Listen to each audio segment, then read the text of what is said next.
Le Bureau de la Sécurité Impériale, ou BSI et ISB en anglais, est l'une des différentes organisations de la Commission pour la préservation de l'ordre nouveau, aussi appelée Comporn, comme la Coalition du Progrès ou l'Ubictorat.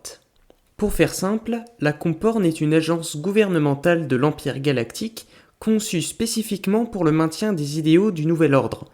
Elle est commandée depuis le district fédéral de Coruscant, proche du palais impérial, par le directeur Armand Isard et par un directeur adjoint. Après avoir fait cet éclaircissement, revenons à notre BSI. Le BSI a été créé par l'empereur Palpatine en personne, au tout début du règne de l'Empire, donc à peu près vers l'an 19 avant la bataille de Yavin. C'est une force d'intervention agissant dans l'ombre pour assurer l'ordre après la formation de l'Empire. Mais le BSI est aussi une agence de renseignement et sert de force de l'ordre. Il enquête à l'insu des rebelles sur leurs activités dans toute la galaxie pour étoffer les premiers soupçons d'insurrection. Et par la même occasion, il s'occupe des questions de la sécurité intérieure de l'Empire, tout en assurant la fidélité des citoyens à ce dernier. Dirigé par le haut commandement du BSI depuis Coruscant, le Bureau de la Sécurité Impériale est divisé en 8 subdivisions. Tout d'abord, l'application est la branche permettant d'avoir des troupes de soutien pour les agents sur le terrain. C'est en fait une 5e roue du carrosse. La subdivision rééducation s'attarde sur la rééducation des citoyens, jeunes ou non, ne soutenant pas l'Empire en leur infligeant un processus de manipulation psychologique et de conditionnement pharmaceutique. C'est en quelque sorte un lavage de cerveau. Et c'est notamment ici que l'on se rend compte de l'atrocité du monde impérial. Ouais, pas terrible. Mais reprenons. L'interrogatoire est la 2e branche la plus importante du BSI. Elle a pour but d'extraire de précieuses informations venant de différentes personnes pendant un interrogatoire.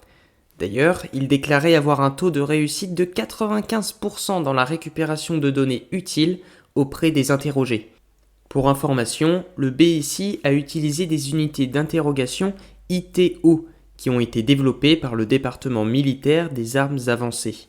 D'ailleurs, en parlant de lui, le département militaire des armes avancées est chargé de la recherche et du développement des armes. Cette division est étroitement liée avec le renseignement impérial, une autre organisation similaire au BSI, tout en étant très différent. Le commandant de ce département est le directeur Orson Krennic, secondé par le directeur adjoint, le colonel Ronan. D'ailleurs, l'initiative Tarkin en faisait aussi partie. Le département militaire des armes avancées a donc supervisé la construction de la première étoile de la mort. Suite au travail de récupération des données de l'interrogatoire, la subdivision enquête enchaîne en enquêtant à partir des données collectées pour réprimer les activités rebelles. La branche affaires internes maintient l'ordre en enquêtant sur de potentiels cas d'insubordination au sein même de l'Empire. Pour info, le colonel Yularen a dirigé une division conçue pour la dénonciation de la corruption au sein du Sénat impérial, avant qu'il ne devienne directeur adjoint de l'agence de renseignement naval. Par ailleurs, il y avait un officier des affaires internes par destroyer stellaire pour surveiller tout élément séditieux parmi l'équipage. La division des opérations spéciales, comme son nom l'indique, s'occupe d'opérations spéciales. Mais nous n'en savons pas beaucoup plus sur cette branche. Pour terminer, la branche surveillance comprend le plus d'agents. Il s'intéresse au déchiffrement des informations cryptées et analyse des données pour détecter d'éventuelles menaces contre l'ordre nouveau. Le Bureau de la Sécurité Impériale travaille en collaboration avec l'empereur Palpatine. Pendant 5 ans après le début de son règne, le BSI était sous le commandement d'un chef de bureau sous lequel servait le directeur adjoint Arus Eason et le très connu colonel Yularen. Tous avaient pour habitude de travailler avec les chefs d'état-major des autres armées. Le BSI est quelquefois rattaché à diverses flottes et était parfois sous le commandement de la marine impériale et travaillait aux côtés du renseignement naval. Les membres du BSI travaillent depuis le bureau central du BSI sur Coruscant, comme sans doute la superviseure des Dramiro, pendant que les agents sur le terrain réalisent un travail constant de mise à jour du renseignement pour le quartier général. Du fait de son importance, de son pouvoir et de sa capacité à agir partout et tout le temps, les officiers impériaux craignent cet organisme. Mais pour alimenter ce vaste réseau, il faut du personnel. Les membres du personnel sont tous passés par l'Académie impériale et ont reçu une formation au sein du complexe de l'Académie des bureaux du BSI. Ils ont donc reçu un apprentissage de la propagande xénophobe et ont été enseignés à partir du manuel de fidélité du BSI. Par la même occasion, ils ont appris des termes codés comme crust busting, une pratique consistant à ce qu'un suspect soit obligé de commettre un crime, ou encore audit, signifiant que les suspects savent qu'ils font l'objet d'une enquête, et une petite dernière pour la route, dispersion et l'interrogatoire d'un innocent pour qu'il réagisse d'une manière suspecte. À la sortie de l'académie, les nouvelles recrues se redirigent vers l'une des différentes subdivisions que je vous ai décrites un peu plus tôt. Si les recrues continuent à gravir les échelons, elles pourront atteindre le haut rang du BSI. Elles auraient alors la possibilité de diriger des escouades de Stormtroopers, annuler les ordres des autorités civiles et militaires, réquisitionner du matériel militaire, y compris des destroyers stellaires, c'est quand même pas rien, et même remplacer des officiers douteux. Donc quand je vous dis que les officiers ont peur du BSI, c'est qu'ils ont bien des raisons. Les officiers du BSI les plus loyaux envers l'Empire galactique ont pour mission de surveiller que les soldats et les officiers obéissent aux ordres et se conforment à l'idéologie impériale. Ils ont donc ainsi accès à toutes les données sur la vie d'un impérial.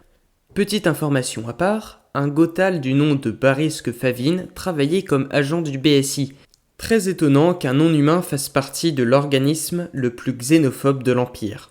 Aux alentours de l'an 0 vers la bataille de Yavin, le BSI n'a jamais eu autant de travail. La rébellion prend de l'ampleur et il devient presque impossible de gérer tous les éléments séditieux au sein de l'Empire. Les agents sont débordés et le BSI commence à étouffer sous le travail à accomplir. Mais par leur dévotion envers le régime impérial, ils continuent de réprimer les actes de rébellion. Si le BSI a pu survivre après la bataille de Yavin, il en est tout autrement après la bataille d'Endor, en l'an 4 après la bataille de Yavin. Comme la plupart des agences gouvernementales du Comporn, le BSI s'est lui aussi fragmenté. 20 jours après la destruction de la seconde étoile de la mort, le BSI conserve toujours des informations sur le plan posthume de l'empereur, dans l'une de leurs bases nommée Vrecht, sur la planète Tyron. Cependant, une offensive des forces spéciales de l'Alliance rebelle, menée par le général Han Solo, a permis de prendre le contrôle sur la base et de récupérer les informations sur le plan posthume de l'empereur, l'opération Cendre. D'ailleurs, parlons-en. L'opération Cendre est une directive de l'empereur transmise par des droïdes messagers sentinelles aux différents officiers de l'Empire, visant à punir l'Empire galactique de ne pas avoir empêché sa mort. Le but, détruire des planètes sous le contrôle impérial en changeant les conditions météorologiques des planètes pour les rendre inhabitables. L'un de ces droïdes messagers a été envoyé à l'amiral Garrick Versio, un impérial du BSI nommé en tant qu'inspecteur général, comme ce fut le cas pour BZN James. Il devait installer l'opération sur Vardos, sa planète natale. D'autres planètes ont été ciblées comme Naboo, Candovant, comme Nor ou encore Abdendo. Quelques mois après la bataille d'Endor, le BSI a reçu l'ordre de garder sous surveillance la capitale de l'Empire, Coruscant, après que la marine impériale ait refusé de fournir des navires pour défendre la planète, puisque l'amiral de flotte Gallius Rax considérait que la planète n'était plus très importante. Le contrôle des forces impériales de Coruscant était laissé à l'administrateur en chef de l'Empire, qui n'est autre que le grand vizir Mas Ameda. Mais face au manque de moyens et au mouvement de résistance locale soutenant la Nouvelle République, l'assaut naval de la Nouvelle République fut une défaite pour les impériaux, qui s'étaient retranchés à la surface de la planète. Pendant l'ère impériale, et je reste vague puisque l'on ne connaît pas exactement la date de cet événement, Gideon était un officier du BSI lorsqu'il a fait exécuter la Grande Purge mandalorienne, aussi appelée la Nuit des 1000 larmes de sang. 5 ans après la bataille d'Endor, les installations et les complexes impériaux étaient pour la plupart dirigés par d'anciens agents du BSI. Quelque temps après, le BSI cesse d'exister et disparaît avec l'Empire. 23 années plus tard, c'est le Premier Ordre qui crée une nouvelle version du BSI, le Bureau de sécurité du Premier Ordre. Pour terminer tranquillement cette vidéo, je vais vous donner une petite astuce pour reconnaître les membres du BSI. En fait, la plupart d'entre eux portent une tenue blanche, mais attention, toute leur tenue n'est pas blanche, puisque leur pantalon est noir. Voilà à peu près ce que je pouvais dire sur le BSI et sur son histoire. Comme vous l'avez remarqué, j'ai fait une longue pause sur la chaîne YouTube, mais je reprends officiellement les vidéos avec un rythme régulier. Donc si vous ne voulez pas rater les informations concernant l'univers de Star Wars, je vous invite à vous abonner et à activer la cloche des notifications. Sur ce, je vous dis à la semaine prochaine et que la force soit à vos côtés.